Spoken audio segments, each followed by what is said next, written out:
Assalamualaikum. Hai, bersama kami dalam Apa Khabar Malaysia bersiaran secara langsung dari Wisma Bernama. Seperti biasa, hari ini hari Isnin permulaan minggu.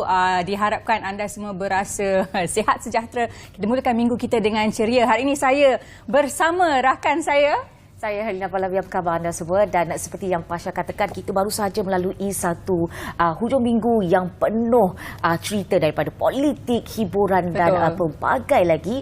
Dan di kesempatan ini juga saya nak ucapkan tahniah kepada bergu wanita kita iaitu M. Tina dan juga Perlitan kerana baru saja berjaya memenangi pingat emas untuk terbuka Perancis 2022 dan mereka telah memecahkan ataupun memecahkanlah rekod 14 tahun kemarau kita tak ada pingat daripada terbuka Perancis dan ini antara kejayaan yang perlu kita raikan selain tentang politik dan sebagainya kan.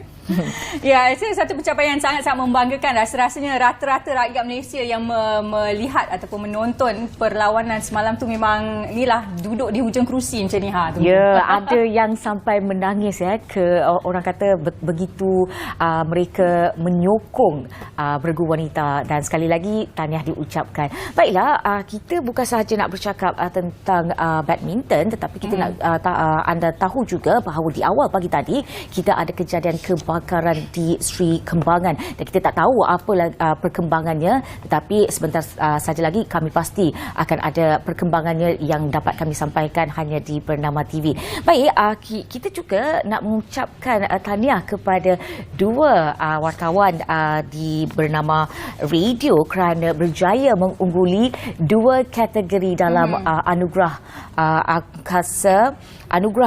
Sri Angkasa 2022 ataupun lebih dikenali sebagai ASA 2022 dalam dua kategori iaitu Buletin Radio Terbaik dan juga dalam program Waktu Ini untuk kategori Berita Radio dalam program Lintas Langsung. Terima kasih dan tahniah diucapkan kepada Muhammad Hirzi Muhammad dan juga Ahmad Fauzan Azmi Abdul Halim yang berjaya memenangi kategori-kategori ini dan mereka bukan sahaja dapat wang tunai bernilai RM5,000, mereka juga menang sijil dan juga trofi. Dan Hirzi juga ada katakan bahawa kemenangan ini membuktikan berita di radio bernama diiktiraf sebagai yang terbaik. Tahniah diucapkan sekali lagi kepada mereka berdua. Baik, seterusnya berita yang juga agak mengejutkan, seramai 20 orang telah ditahan bahagian penguat kuasa Jabatan Agama Islam Wilayah Persekutuan Kuala Lumpur ataupun Jawi menerusi serbuan bersepadu di sebuah pusat hiburan di Ibu Negara semalam. Ketua Polis Daerah Dang Wangi ACP Nur Delhan Yahya berkata bagaimanapun mereka semua telah pun dilepaskan dengan bon jaminan. Mereka disiasat mengikut Seksyen 28 Akta Kesalahan Jenayah Syariah Wilayah-Wilayah Persekutuan 1997. Dalam pada itu, dua orang lelaki juga berusia 27 dan 29 tahun telah pun ditahan kerana positif dadah jenis tetrahydrocannabinol ataupun THC mengikut Seksyen 15-1A Akta Dadah Berbahaya 1952. Ini antara petikan orang kata rakyat Malaysia dalam portal bernama.com di mana rakyat Malaysia yang telah pun menyambut sambutan Halloween minggu yang lepas. Kalau di Korea Selatan kita tahu bahawa terdapat kejadian di mana hampir lebih daripada 150 orang yang telah maut akibat kesesakan dalam satu sambutan Halloween di Itaewon. Baik, kalau baru-baru ini anda perasan tak kita susah nak dapat telur? Ya, kan? Ya, betul. Susah kan? Betul. Kalau selalu kita beli tray 30 biji tu, dah sekarang dah tak ada. Selalunya kita akan kena beli yang 10 ataupun 6 dan sebagainya. Tapi saya memang biasa beli yang 10 hari nak. Saya tak perasan yang 30 tu berkurangan. 10 tu ada juga tak? Ada. Okey. Sebab saya pun dapat juga yang 10 tu. Tetapi itu antara rungutan orang ramai terhadap kekurangan bekalan telur dan kita tahu juga bahawa kita walaupun ada nelayan kita turun ke laut laut dan sebagainya, kita dapati bahawa harga ikan kita di Malaysia ini telah meningkat. Dan kalau kita tahu ikan kembung tu, ikan yang selalu disinonim dengan ikan rakyat, telah pun harganya telah meningkat sebanyak RM16. Dan Persatuan Nelayan Kebangsaan Nikmat menjangkakan harga ikan di pasaran tempatan akan pulih lagi 2 minggu, dan ini kerana akan tamat musim peralihan monsun. Dan kalau selalu ni nelayan keluar dapat 100 kg ikan, dan tapi disebabkan monsun ini kita dapat 20 ke 30 kilogram sahaja.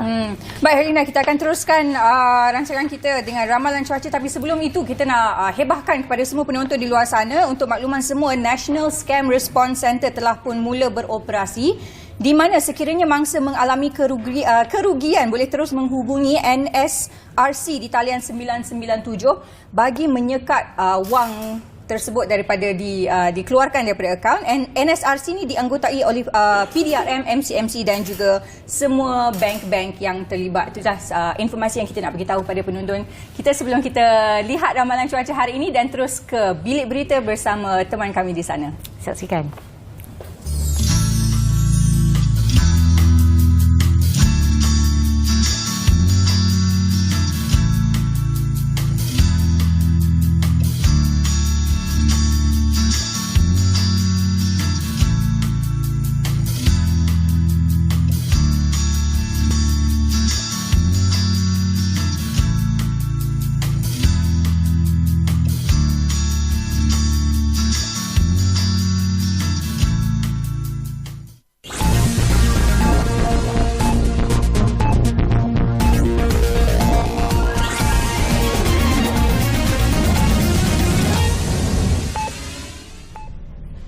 Salam hormat dan salam keluarga Malaysia. Saya Pravina Trisingham dan dari Bilik Berita dimulakan dengan perkembangan ini.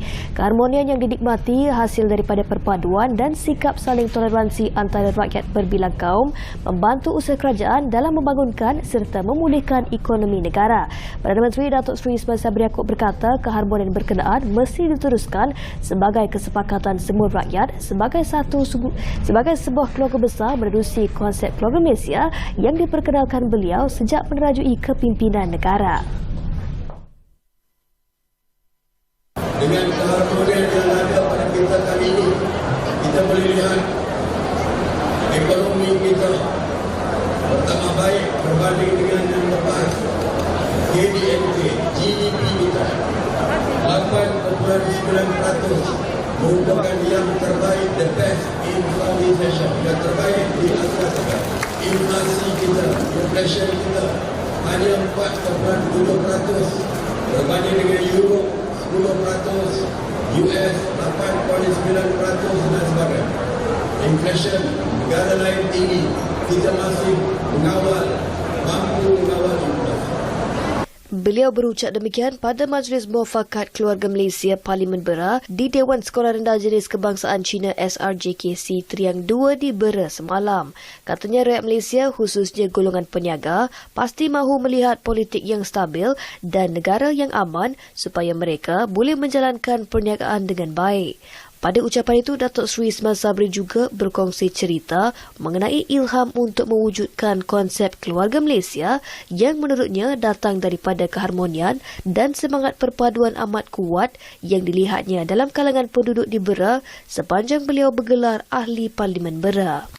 Kita mesti pastikan negara kita makmur, dan cara yang paling baik untuk memakmurkan negara adalah keharmonian yang ditunjukkan bersama kita, kesepakatan bersama kita, dan kita hidup sebagai satu keluarga besar, iaitu keluarga Malaysia. Parti Sosialis Malaysia atau PSM membatalkan kerjasama bersama Pakatan Harapan PH selepas permintaannya untuk bertanding di kerusi Parlimen Sungai Siput pada PRU ke-15 telah ditolak.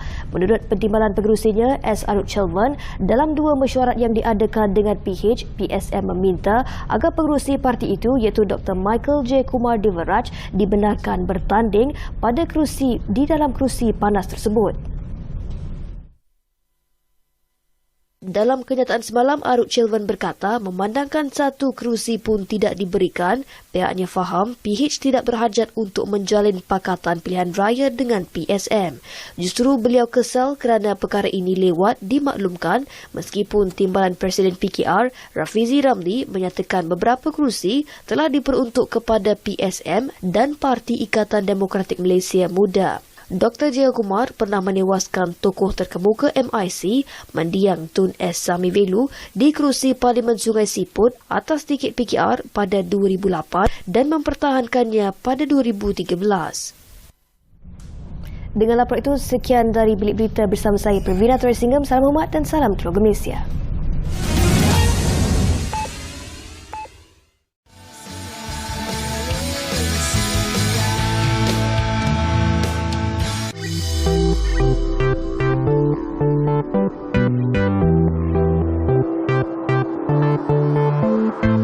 Aiskrim merupakan satu jenis makanan yang disukai oleh pelbagai peringkat umur.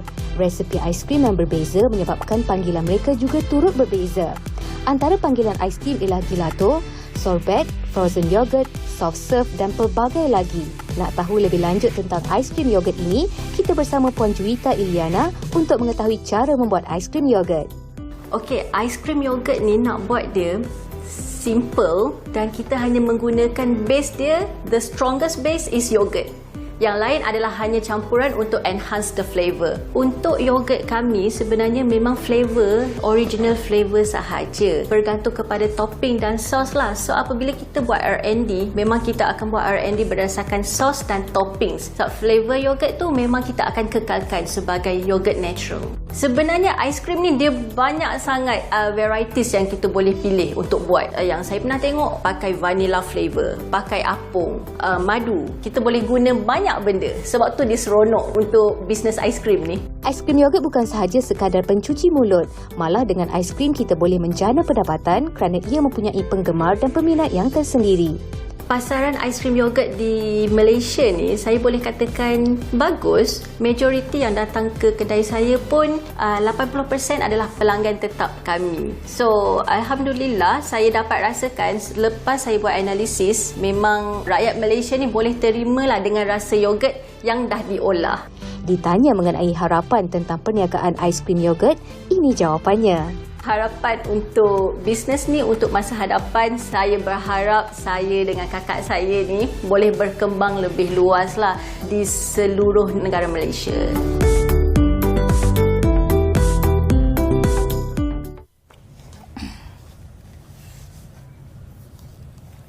Kembali bersama kami dalam Apa Khabar Malaysia. Dan kalau kita tahu Pasha, anak merupakan amanah. Dan anak juga kalau dijaga dan diasuh dengan baik boleh membawa kita ke syurga. Betul. Jadi kalau betul acuannya kita mendidik anak daripada kecil, eloklah nanti bila dia dah besar. Jadi pada hari ini dalam topik psikologi dalam mendidik anak-anak, bersama kami di set Dr. Abdul Razak Zakaria, merupakan pengerusi Pusat Pembangunan Keluarga dari Universiti Malaya. Assalamualaikum, selamat datang doktor. Ya, terima kasih. Okey, doktor, kalau kita lihat sekarang ni kanak-kanak selalu disogok dengan gadget untuk mengalih pandangan mereka ataupun menghalang mereka daripada mengganggu kehidupan seharian ibu bapa mereka. Dan ada kalanya impak memberi gadget ini kepada mereka lebih tinggi, negatifnya lebih tinggi daripada yang positif. Bagaimana kita nak kawal emosi ibu bapa dan juga anak-anak tentang gadget ini? Okey, sebenarnya pemberian gadget dia ada pro and cons lah. Okey, dari sudut yang pro-nya, parent ni kadang-kadang memudahkan supaya dia boleh fokus kepada kerja. Betul. Dan dalam masa yang sama dia boleh bantu anak dia untuk berkembang. Betul. Dan gadget ni sebenarnya kalau kita bagi benda-benda yang positif, insya-Allah anak tu dia berkembang dengan positif juga. Sebab dengan handphone tu sebenarnya dalamnya ada banyak konten-konten yang bagus. Dan kartun-kartun yang bagus juga untuk mereka pelajari dan mengambil nilai seperti Om Adahana dan sebagainya. Tetapi dalam masa yang sama pemberian gadget yang terlalu lama disebabkan kita rasa mudah kita nak fokus benda lain, maka kita nampak anak tu nanti dia jadi lalai. Dan pemberian gadget tu bukan satu tindakan yang betul lah. Sebenarnya dia ada benda lain yang kita boleh bagi kepada dia.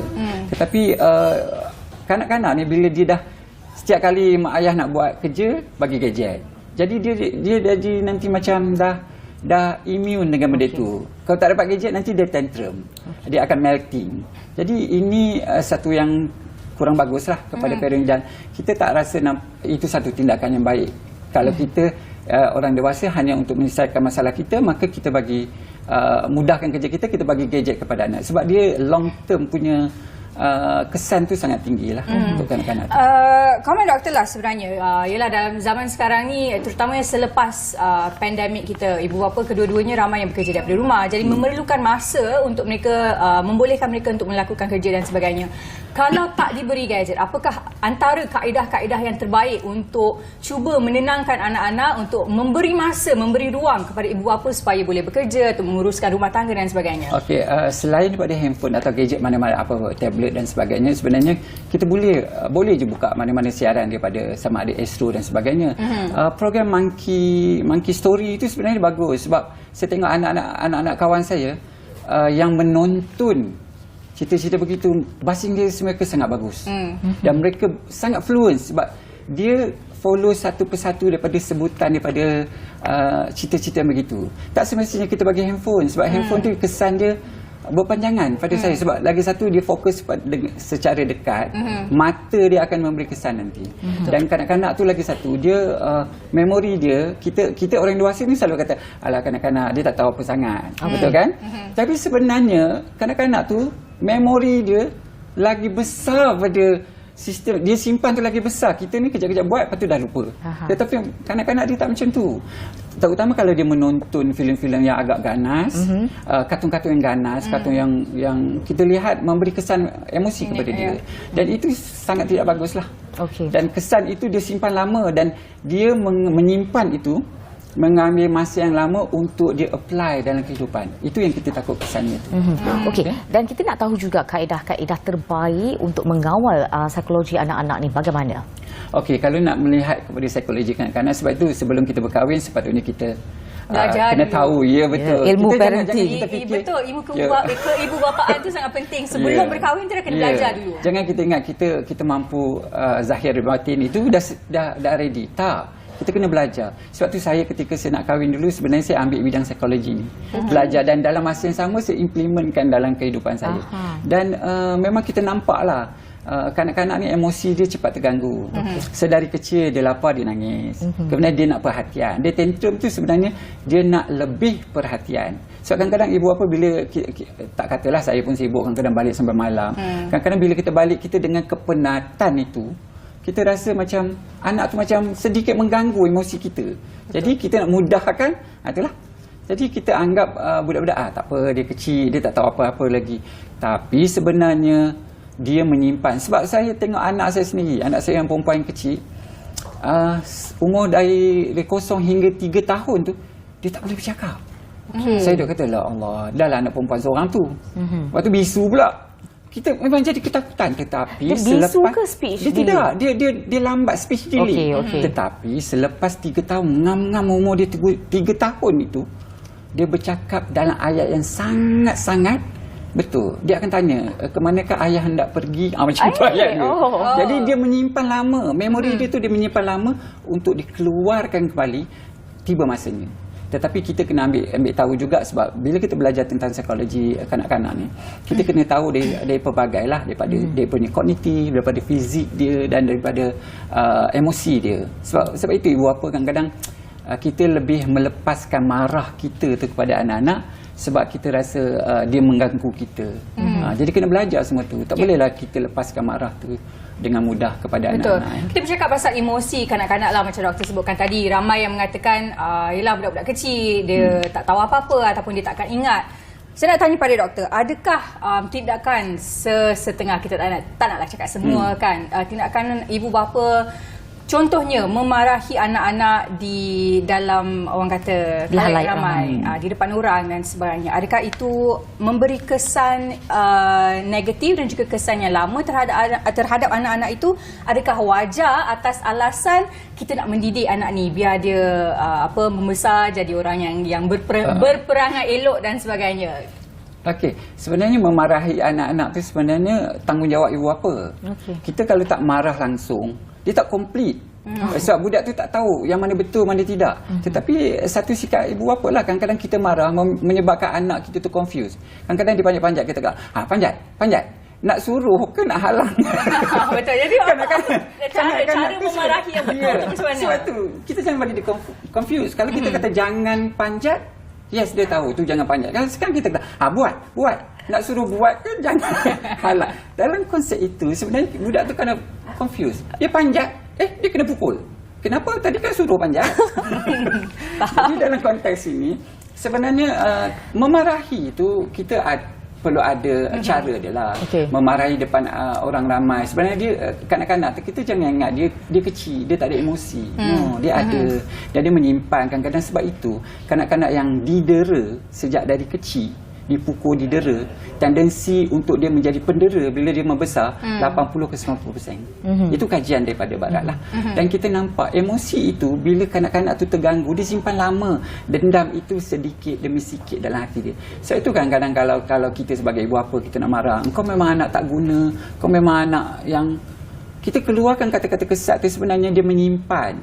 Jangan kita sampai satu hari anak yang tak guna itulah yang jaga kita ketika kita sakit nanti. Jadi sebab itu marah tu ada batas-batasnya lah. Ya, zaman mak saya dulu, zaman orang tua tu, dia marah tapi tangan dia mencubit.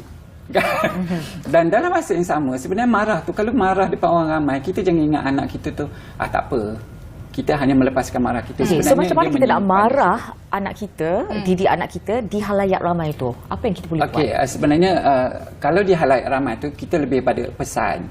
Biasa-biasa tak tahulah, kalau saya lah, ketika saya membesarkan anak, bulatkan mata. Itu memberi kesan yang kita tak suka. Dan balik ke rumah, kita soal balik. Kenapa buat macam tu depan orang ramai? Sebab itu saya ketika saya membesarkan anak-anak saya dulu, bila nak pergi pasar raya ke nak pergi mana, saya dah pesan, kalau ayah beli, ambil. Kalau tak beli, jangan minta. Kita dah pesan. Sebenarnya kanak-kanak ni bila kita kerap pesan, sebenarnya dia akan ingat benda tu. Kalau nak ikut boleh, kalau ayah beli baru ni. Kalau sebab kadang-kadang ada sebenarnya tengok di pasar raya, dia tantrum depan orang ramai. Tapi bagi orang ibu bapa yang hilang sabar tu, tak tahu mesti dah kena dah kan. Tetapi dalam konteks ini sebenarnya marah tu boleh. Tetapi kalau depan orang ramai tu, saya rasa macam, ialah bukan saja memalukan anak, memalukan kita sebagai ibu bapa tu sendiri. Sebab kita rasa macam kita lepaskan marah di mana-mana kan. Ke depan orang ramai kita boleh lepaskan marah, apatah lagi di rumah. Betul kan? Betul. So lepas ni kita macam ni je. Itu zaman mak saya macam tu, dia pandai menunjukkan rasa tak puas hati. Dalam kita mendidik ni, ada pepatah juga yang menyatakan bahawa sayang anak tangan-tangankan. Tapi kita perlu tahu, antara kita nak pukul tu, kita nak pukul macam mana anak tu. Batas dia macam mana? Batas-batas sebenarnya pukul, dia ada cara memukul lah. Biasanya kalau ikut dari segi law dia, kita tak boleh pukul di atas kepada betis. Kalau zaman mak ayah dulu tak kira. Jadi pukul itu kita boleh pukul, tetapi dengan cara apa kita pukul. Dan pukul juga, dia pukul atas tujuan mendera atau pukul untuk memberi pengajaran. Jadi dalam konteks ini, kalau pukul kalau boleh, ialah macam kita pun tahu, pukul kalau boleh jangan sampai cacat, jangan buta, sampai sebab tapi walau macam mana pun kesan emosi itu sangat besar. Kesan emosi itu sangat besar. Sebab apa? Dalam konteks ini, pukul itu bukan saja menyakitkan secara fizikal, tetapi dendam yang disimpan itu lama. Dan kesan kesakitan itu lama. Dan sampai ketikanya pukul itu menyebabkan, kalau kita kerap lah setiap hari pukul, jadi dia dah jadi imun. Dia dah anggap macam pukul tu menjadi penyelesaian kepada segala-galanya. Jadi dia mengambil iktibar daripada itu untuk bila membesar nanti, kalau dia dah berkahwin, pukul isteri tu macam tak ada apa-apa masalah. Sebab dia dah biasa dipukul begitu. Dan bagi anak perempuan pula, kalau selalu dipukul sejak kecil, pastinya mereka akan terima pukulan daripada suami dan menganggap benda itu perkara biasa. Betul. Kita nak berehat seketika. Kita akan kembali selepas ini dengan perbincangan bagaimana kita nak kawal psikologi anak.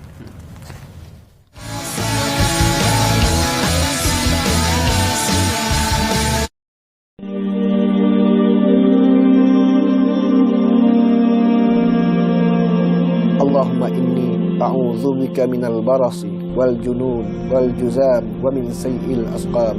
Ya Allah, wahai Tuhan kami mohon perlindungan-Mu dari segala penyakit sopak, gila, penyakit kusta dan dari segala penyakit-penyakit yang berbahaya. Ya Allah, wahai Tuhan kami, sesungguhnya kami ini sangat lemah, ya Allah. Tidak ada daya dan upaya melainkan dengan bantuan dan pertolongan-Mu, ya Allah. Ya Allah, wahai Tuhan kami, angkatlah wabak ini daripada kami, jauhkanlah dia daripada kami.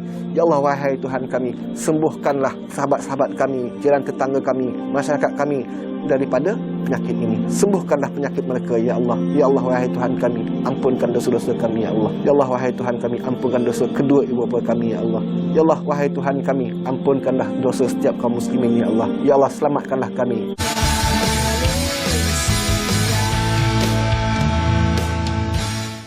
Baiklah, anda pernah tak berada dalam satu situasi di mana anda membandingkan cara kita dididik ibu bapa dan cara kita mendidik ibu bapa? Contohnya, kalau dulu kita kena pukul semua kita reda, diam, tak banyak tanya Dah pun. biasa. Betul. Itu cara kita dibesarkan pada zaman dahulu, Helena. Tapi rasanya zaman sekarang ni dah berubah. Anak-anak pun lebih pintar, lebih cerdik. Kalau apa-apa yang kita suruh pun dia akan tanya kita balik. Saya sebenarnya tertanya kenapa dulu kita tak macam tu. Okey, dan kita tanya doktor soalan tu sebenarnya. Doktor, kalau kita lihat dari segi perspektif Islam pun ada menyatakan bahawa kalau kita nak mendidik anak itu, kita harus didik mengikut zamannya. So macam mana kalau kita nak macam mana kita nak membantu anak-anak, membesarkan anak-anak mengikut zamannya sambil menjaga psikologi mereka? Okey, kalau kita lihat zaman berubah. Betul. Zaman kita dulu lain sebab kita tak ada gadget-gadget tu semua. Betul. Jadi kalau kita nakal pun sebenarnya jiran-jiran menjadi saksi kepada kenakalan kita tu. Biasanya bukan apa, dulu masyarakat tu dia sangat bonding, dia sangat kuat. Betul. Okey, jadi kalau mak bapak tu dia tak boleh nak observe sepanjang masa. Jadi mata-mata ni lah. Tetapi zaman sekarang dia dah kita dah macam hilang benda-benda tu semua. Jadi kalau kita nak banding dengan zaman dahulu dengan sekarang, memang kita nampak perbezaan tu sangat jelas. Dan nak betulkan kesilapan tu sebenarnya, kadang-kadang masyarakat bila dia report, anak awak buat ini. Kita ni jadi ibu bapa ni, kita macam anak aku, ikut suka akulah, biarlah dia nak buat apa. Kita seolah-olah menafikan yang peranan masyarakat tu. Dan masyarakat disebabkan itu kita kurang menerima teguran daripada orang tua. Ya, betul. Kadang-kadang anak kita tu di luar, sebab tu kadang-kadang ibu bapa datang kat sekolah, bila guru cakap anak encik macam ni, nakal macam ni, kata tak, anak saya kat rumah baik je. Dekat rumah baik. Di luar itu dia banyak pengaruh lagi. Banyak pengaruh lagi yang menyebabkan dia tu boleh terkeluar daripada landas yang sepatutnya. Sebab itu kalau pada saya lah, sebab itu ketika saya hantar anak saya, walaupun zaman dah berubah, saya akan beritahu cikgu-cikgu, saya serahkan anak saya. Anak saya ni kalau nakal, pukul lah cikgu. Jangan cacat, jangan buta, sudah. Tetapi zaman sekarang kita dah tak buat macam tu. Sebab kita rasa macam anak kita tu semuanya betul buatnya. Dan dalam masa yang sama kita lupa bahawa anak kita tu sebenarnya dia sangat-sangat menguji. Dia sangat-sangat menguji ibu bapa. Dan sebab itu bila dia buat sesuatu di luar tu, sebenarnya dia nak tengok ibu bapa kita alert atau tidak. Dan kita kadang-kadang jangan sokong terlampau kuat sangat kepada anak ni. Kita tak tahu apa yang dia buat. Jadi kita kena terima juga saranan daripada cikgu, saranan daripada jiran-jiran berkaitan anak kita, supaya kita boleh memantau sepanjang masa. Doktor, ada juga mungkin antara ibu bapa yang mungkin dia tidak memukul ataupun tidak mencederakan secara fizikal anak-anak mereka, tetapi mengeluarkan kata-kata yang kasar ataupun kata-kata yang kesat. Macam mana pula kesan terhadap psikologi, emosi anak-anak itu, bukan saja sewaktu itu masa kecil, tapi juga bila dah besar. Okey, yang ni yang kita kena tengok balik sebenarnya kan. Ayat yang keluar dari lidah kita sebenarnya tajamnya lebih tajam daripada pisau. Kesan emosi dia sangat berat berbanding dengan fizikal yang kita buat. Sebenarnya sebab kita bagi tekanan emosi kepada anak tu, dia simpan lama. Kalau fizikal paling tidak parut. Okey, bukan maksud saya menghalalkan yang kita memukul, tidak. Tetapi kesan emosi itu sangat besar sebab lebih mendalam lagi. Ya, lebih mendalam sebab dia akan bawa selagi dia hidup tu, dia akan bawa kesan emosi itu. Dan sampai satu ketika dia akan keep refreshing. Dia akan refresh dan bila dia nak buat sesuatu, dulu aku pun tak kisah. kan, aku pun kena lagi teruk pada tu. Ayat-ayat sebenarnya memang tak berapa baik lah. Dia membunuh jiwa anak-anak itu. Sebab jiwa anak tu, kesan dia bila emosi dia tu terganggu dengan kesan-kesan deraan, kesan-kesan yang menyentuh. Kadang-kadang kita kata, awak, kau ni memang bodoh, anak bodoh, anak tak berguna. Dia akan pegang, sebab itu teori labeling ni dalam barat mengatakan teori labeling ni, bila kita label dia bodoh, kau tak berguna, sampai satu ketika dia akan mengatakan yes, aku tidak berguna. Sebab itu kesan emosi ni sangat besar. Kita kena ingat benda tu. So, kadang-kadang ibu bapa ni kadang-kadang dia ialah tidak bermaksud ibu bapa, tapi yang keluar daripada mulut ibu bapa tu dia menjadi doa. Betul. Jadi kita kena ingat benda tu. Kadang-kadang kita rasa macam kecil je kan. Tetapi kalau tak berguna itu dari mulut ibu bapa, maka doa itu terkesanlah kepada anak tu nanti. Baik, doktor, ada juga kajian yang menyatakan bahawa pelukan dapat membantu meningkatkan IQ anak-anak. Anak yang selalu dipeluk mempunyai IQ yang tinggi. Bagaimana dengan penyertaan? Okey, setakat ini saya tak rasanya saya tak pernah baca lagi kajiannya begitu, tetapi itu salah satu cara kita nak memberikan orang kata dorongan perhatian kepada anak kita dengan pelukan, dengan belayan, lagi satu mengusap kepala. Itu sebahagian daripada yang dituntut dalam Islam lah. Kita usap, dia nak tidur, kita hembuskan, usap dia punya ubun-ubun.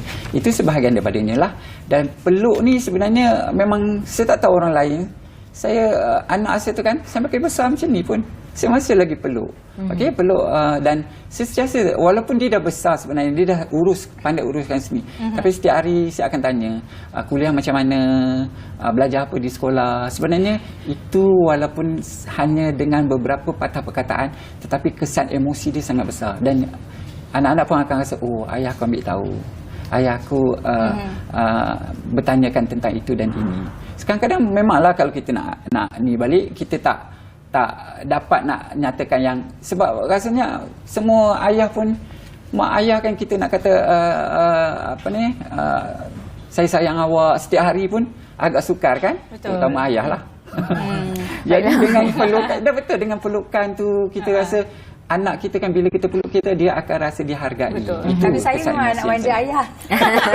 Okey, doktor, sebelum kita berpisah, berbaki 1 minit saja lagi, baru-baru ini kita tahu tular di media sosial bahawa satu video di mana ibu membuang semua barang kesayangan anak-anak dia. Bagaimana ini memberi impak kepada psikologi anak-anak itu? Okey, membuang atas dasar apa?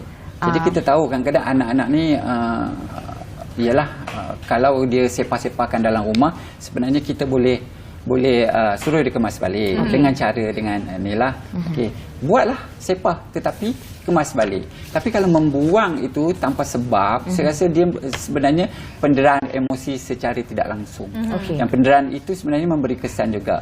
Dan kanak-kanak tu, kalau anak tu kalau kita buang barang dia, kita kena nyatakan kenapa kita buang. Kalau kita membuang barang dia dan kita biarkan benda tu tanpa reason, itu memberi kesan lah. Sampai satu ketika dia akan cakap, saya benci mak saya. Sebab apa? Sebab tak ada sebab. Dia tak tahu sebab apa dia didera secara emosi begitu. Baiklah, itu saja yang dapat kita kongsikan kepada anda mengenai psikologi dalam mendidik anak-anak. Terima kasih Dr. Abdul Razak Zakaria, Pengerusi Pusat Pembangunan Keluarga dari Universiti Melaya. Terima kasih atas segala ilmu itu tadi. Dan baiklah, kita nak berehat seketika dan pada masa ini kita boleh lihat apa persediaan APM Kelantan untuk menghadapi musim banjir. Jom saksikan.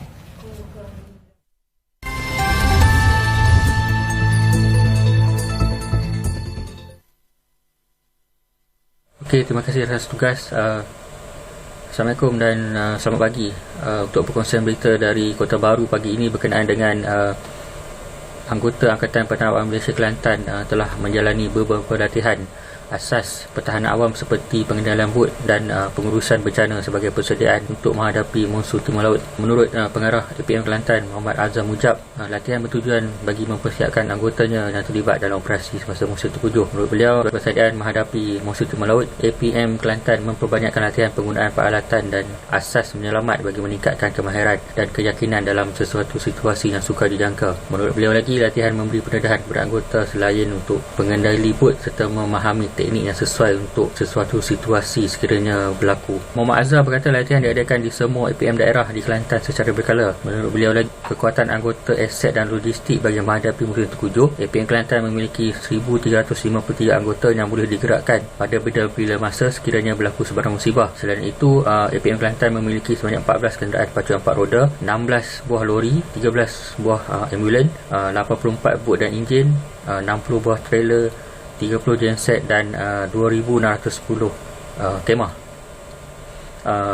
Menurut Muhammad Azhar, kerjasama padu dengan agensi lain juga akan dipertingkatkan bagi memastikan penggunaan aset-aset dan pengoperasian pengurusan di bencana yang lebih optimum dapat dilaksanakan sepanjang monsun timur laut. Okey, sekian dahulu kongsian berita dari Bernama Kota Baru. Teruskan bersama Bernama untuk berita-berita terkini daripada Pantai Timur khususnya Kelantan. Terima kasih.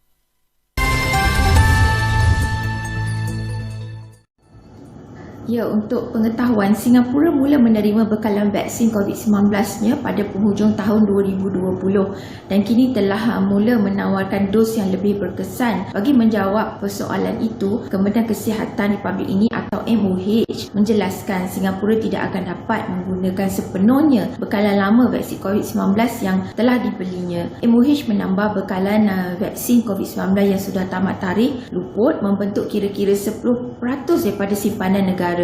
Memetik kenyataannya, kami sudah mengambil langkah berjaga-jaga untuk mengurangkan sebarang pembaziran seperti menukarnya dan mendermakan bekalan ke negara yang memerlukan lebih banyak vaksin serta bekerjasama dengan pengeluar vaksin untuk melanjutkan tempoh jangka guna bekalan kami. MOH bagaimanapun tidak dapat mendedahkan lebih lanjut butiran disebabkan kewajipan kontrak. Kementerian itu turut menjelaskan pendekatan Singapura untuk mendapatkan vaksin COVID-19.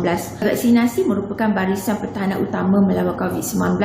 Di sini kami mendapatkan akses awal kepada vaksin COVID-19 dan jumlah yang mencukupi untuk memenuhi keperluan vaksinasi dan dos penggalak bagi penduduk. Ini termasuk bekalan yang mencukupi sekiranya berlaku kemunculan varian yang membimbangkan di mana kami menjangkakan akan berlaku permintaan global yang tinggi atau kemungkinan gangguan terhadap penghantaran dos vaksin. Kontrak Singapura juga membenarkan negara ini mendapat akses kepada formula vaksin yang baru dan lebih berkesan seperti vaksin bivalent. Vaksin bivalent Moderna Spikevax ditawarkan di sini sejak 14 Oktober, manakala kelulusan sementara bagi vaksin penggalak bivalent kombinasi Pfizer diluluskan pada 25 Oktober. Sehingga 25 Oktober juga 19% penduduk Singapura sudah lengkap divaksin, manakala 80% menerima suntikan penggalak. Sekian laporan saya dari Singapura. Kembali ke Wisma Bernama. Terima kasih.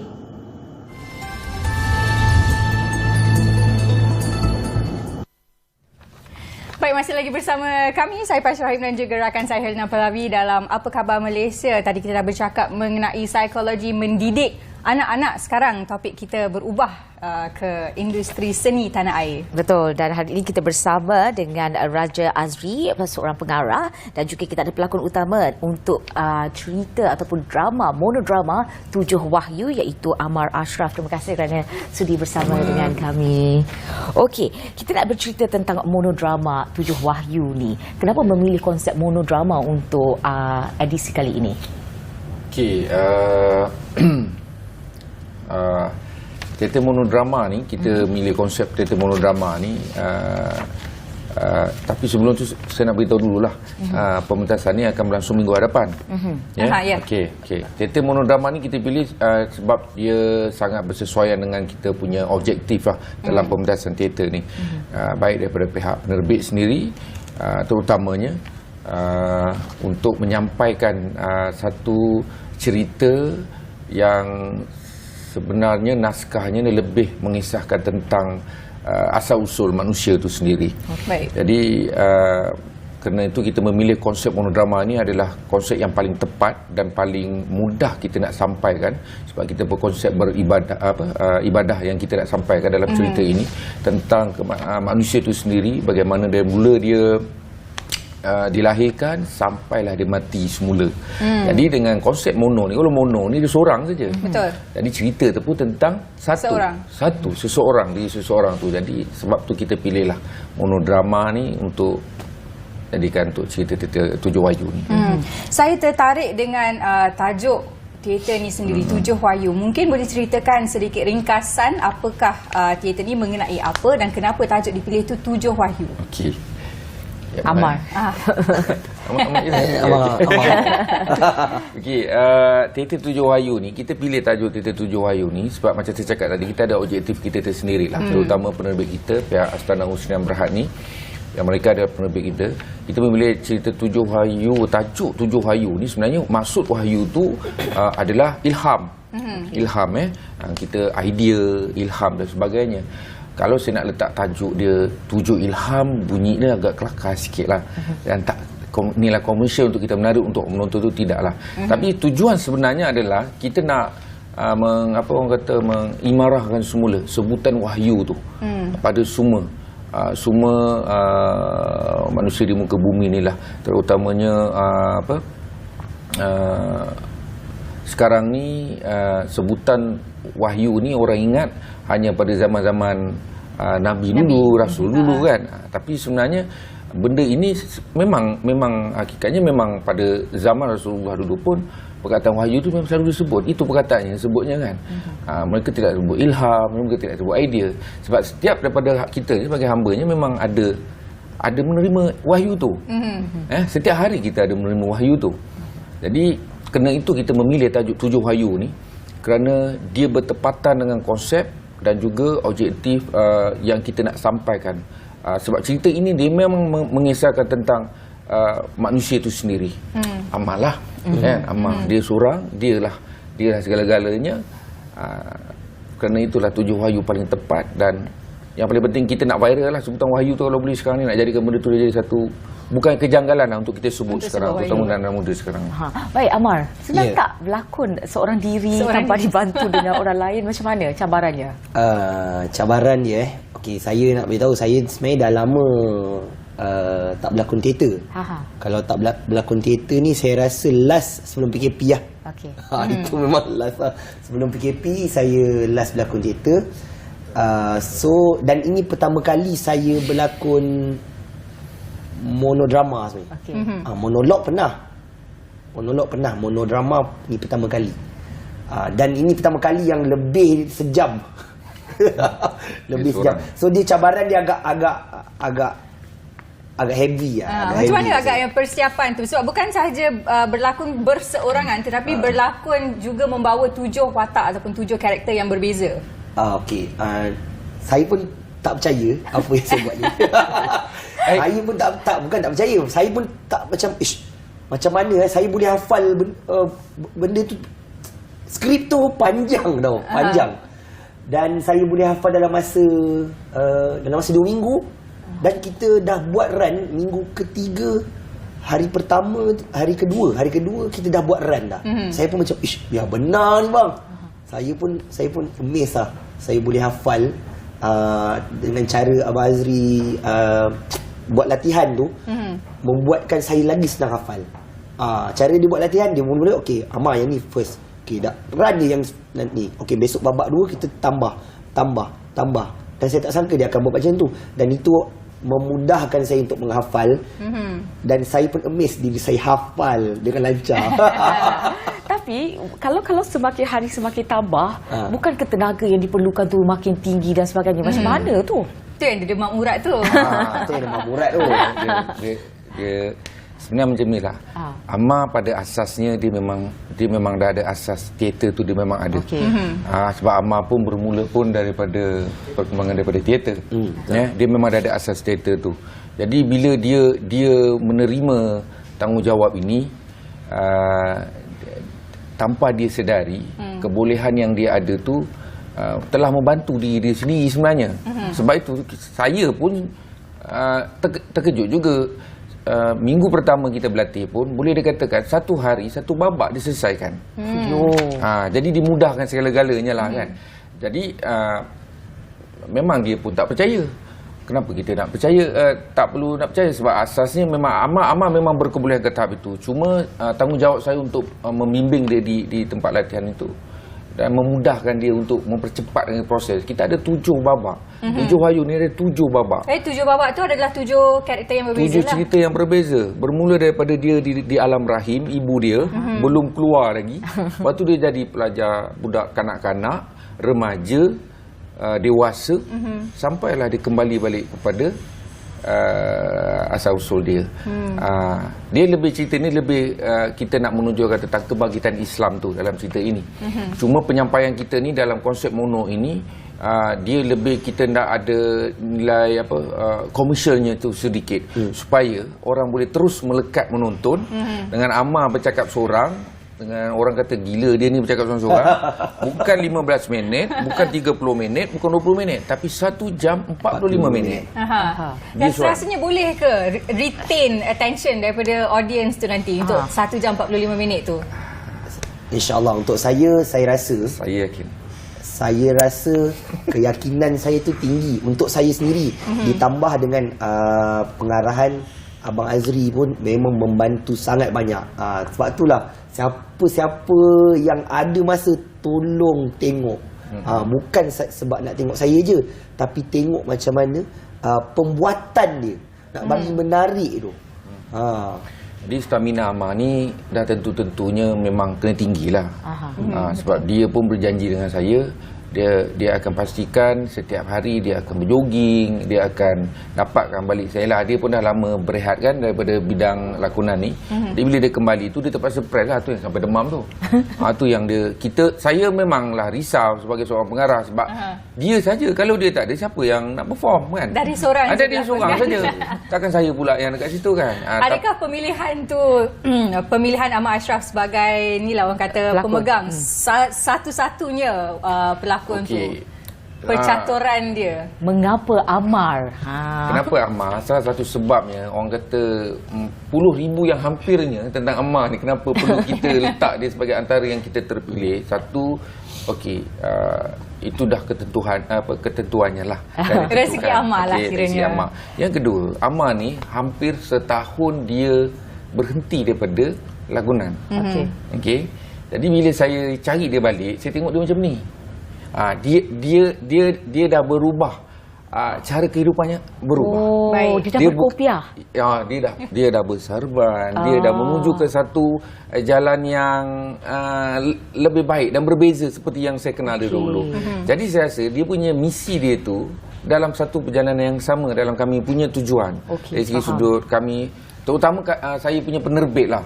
Saya punya penerbit sebab dia memang mengharapkan pemegang watak dalam 7 Wahyu ni yang mempunyai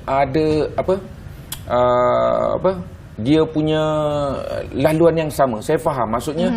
Kita nak membawa satu cerita yang berkonsep ibadah ini, kita memerlukan seseorang yang ada perasaan dan feel itu. Untuk kita bawa penjiwaannya. Hasil daripada guide ataupun bantuan daripada penerbit sendiri, dan saya terutamanya, kita nak Amar masuk dalam track yang betul untuk kita bawa supaya naskah yang kita tulis ini dapat diterima dengan jelas walaupun disampaikan secara pelbagai. Kita ada tarian Amar Pulumnya, bukan dia daripada buka cerita ni dia nak kena mengaji, dia nak kena berceramah, tidak cerita dia kan, dia sangat special.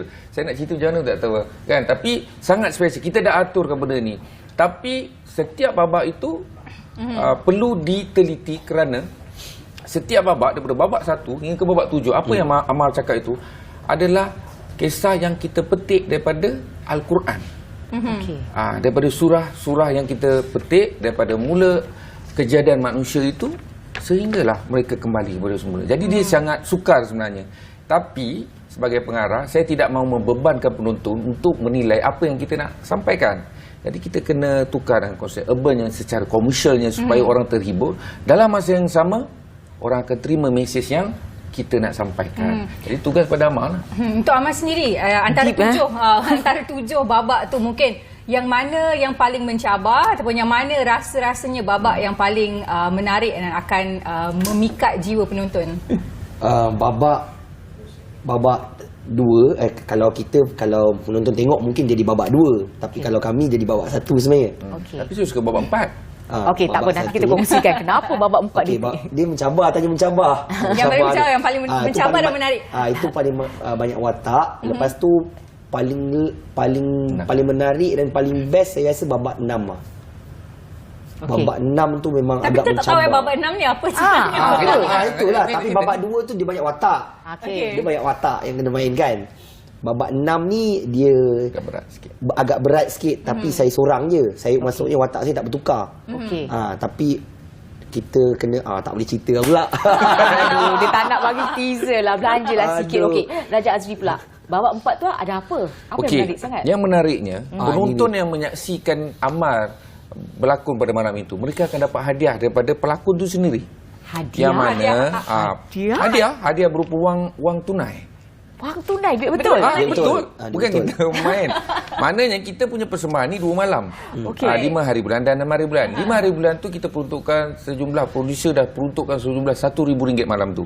Untuk kita berikan kepada 3 penonton pertua yang Ammar pergi secara rambang. Mengikut skrip yang dah kita aturkan. Dia tentang watak-watak yang dia. Sebagai contohlah, Ammar ni dia akan berjumpa dengan, bukan Ammar lah, watak tu Bam dalam cerita tu, nama dia Bam. Bam ni dia alam dunia gangster dia masa tu. Dia ni memang banyak duit. Dia nak pergi ke satu tempat, dia nak pergi ke mana pun, dia lepas dengan duit je. Jadi pelakon tambahan yang ada kat dalam tu akan Ammar cari untuk diserahkan duit yang real pada penonton yang dipilih tu. Jadi saya cerita langsung, kita dalam lakonan, dalam kita memberi hadiah. Berinteraksi dengan penonton. Kita tak tahu siapa yang kena malam tu. Kita tak ada plan. Tapi kita ada 3 orang kita akan berikan wang tunai berjumlah RM1,000 satu malam. Mana 2 malam RM2,000 kita producer peruntukkan. Mungkin producer kata ada rezeki lebih, kita akan bagi lagi hadiah-hadiah berupa mungkin barang pada malam tu. iPhone ke. Tapi bajet dah tinggi dah tu, 2 malam RM2,000. Tetapi pertunjukan persembahan teater ini percuma pula. So macam mana tu? Berbalik pada objektif penerbit Brit saya ni, Datuk Seri Irwan Muhammad Noor dan juga Yang Mulia Datuk Seri Sharif, yang mana kita menerbitkan pementasan teater ini sebenarnya lah untuk menyampaikan ibadah tu tadi.